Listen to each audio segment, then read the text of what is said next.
നല്ല മഴക്കാലത്ത് ഇതുപോലെ ഒരു ചൂട് കട്ടനും പരിപ്പ് വടയും കഴിച്ചിരിക്കാൻ എല്ലാവർക്കും ഇഷ്ടമല്ലേ?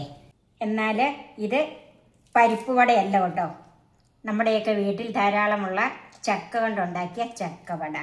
ഇത് പരിപ്പ് വട പോലെ നല്ല ക്രിസ്പിയായ ഒരു നാടൻ പലഹാരം ചക്കവട.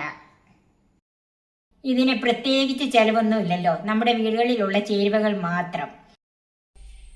ഒരു 20 ചക്കച്ചുള എടുത്ത് കുരുവും പാടയും ഇതെല്ലാം ചങ്ങണിയെല്ലാം കളഞ്ഞ് വൃത്തിയാക്കി വെച്ചിരിക്കുന്നത്.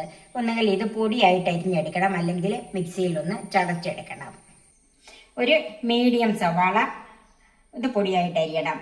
ഒരു ചെറിയ കഷ്ണം ഇഞ്ചി, 2 പച്ചമുളക്, ഒരു 6 അല്ലി വെളുത്തുള്ളി, കുറച്ച് മല്ലിയില, കുറച്ച് കറിവേപ്പില, 1/4 കപ്പ് കടലമാവ്, 1/2 കപ്പ് വറുത്ത അരിപ്പൊടി, നൈസായ അരിപ്പൊടി, 1/2 ടീസ്പൂൺ കാശ്മീരി മുളക് പൊടി, 1/2 ടീസ്പൂൺ മഞ്ഞൾപ്പൊടി, 1/4 ടീസ്പൂൺ ഗരം മസാല, 1/4 ടീസ്പൂൺ ചെറിയ ജീരകം, ഉപ്പ്, വെളിച്ചെണ്ണ, 1/4 ടീസ്പൂൺ കായപ്പൊടി.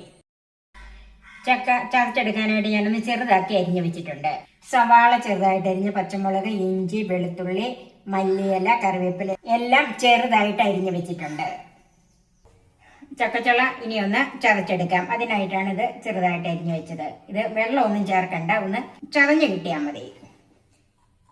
നമുക്ക് കുറേശ്ശെ ഇട്ടൊന്ന് ചതച്ചെടുക്കാം.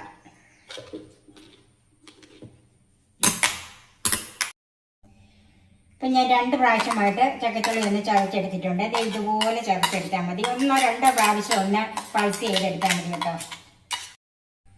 ഇനി അതിലേക്ക് അരിഞ്ഞു വെച്ചിരിക്കുന്ന സവാള, കറിവേപ്പില, പച്ചമുളക്, ഇഞ്ചി,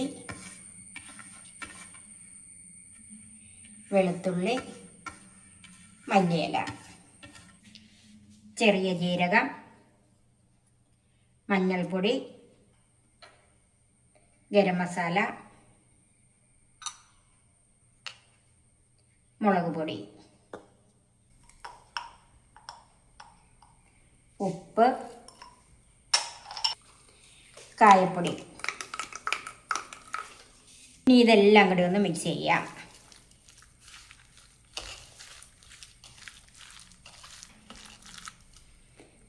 ഇതിലേക്ക് അരിപ്പൊടി ചേർക്കാം. ഒരല്പം മാറ്റി വെച്ചിട്ടുണ്ട്. എന്തോരം പൊടി ഇടുമ്പോഴാണോ ഇത് മുറുകി വരുന്നത് അതിനനുസരിച്ച് വേണം പൊടി ഇടാനായിട്ട്. കുറച്ച് കടലമാവും ചേർക്കാം.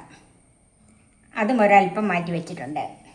ഇനി ഇതെല്ലാം കൂടെ ഒന്ന് കൈകൊണ്ട് തന്നെ ഒന്ന് മിക്സ് ചെയ്യണം.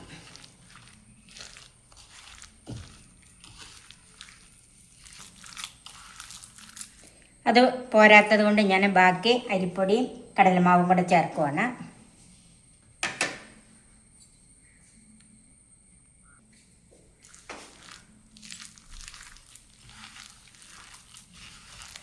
ചക്ക നമ്മൾ അരയ്ക്കുമ്പോൾ ഒട്ടും വെള്ളം ചേർത്തില്ലെങ്കിലും ചില ചക്കയ്ക്കകത്തുനിന്ന് വെള്ളമയം നന്നായിട്ട് വരും, പ്രത്യേകിച്ച് മഴക്കാലമാകുമ്പം. നമുക്കിത് വടയായിട്ട് ഉരുട്ടിയെടുക്കാനുള്ളതാണല്ലോ. അപ്പോൾ ആ പരുവത്തിന് മുറുക്കത്തിൽ വേണം ഇതിങ്ങനെ കുഴച്ചെടുക്കാനായിട്ട്. ഇപ്പം ഇപ്പം ഇത് പാകമാണ്, ഇതുപോലെ ഇരിക്കണം.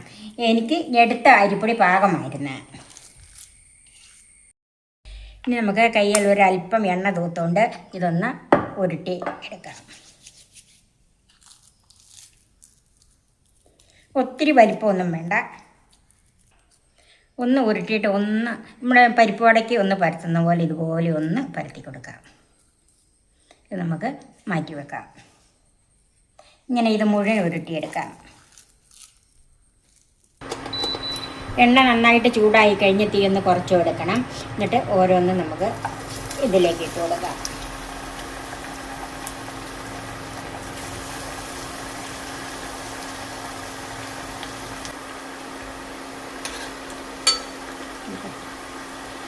ഇട്ട ഉടനെ ഇത് അനക്കരുത്. ഒരു മിനിറ്റൊക്കെ കഴിയുമ്പോഴത്തേക്ക് ഇതൊന്ന് തിരിച്ച് മറിച്ച് വിട്ട് കൊടുക്കണം.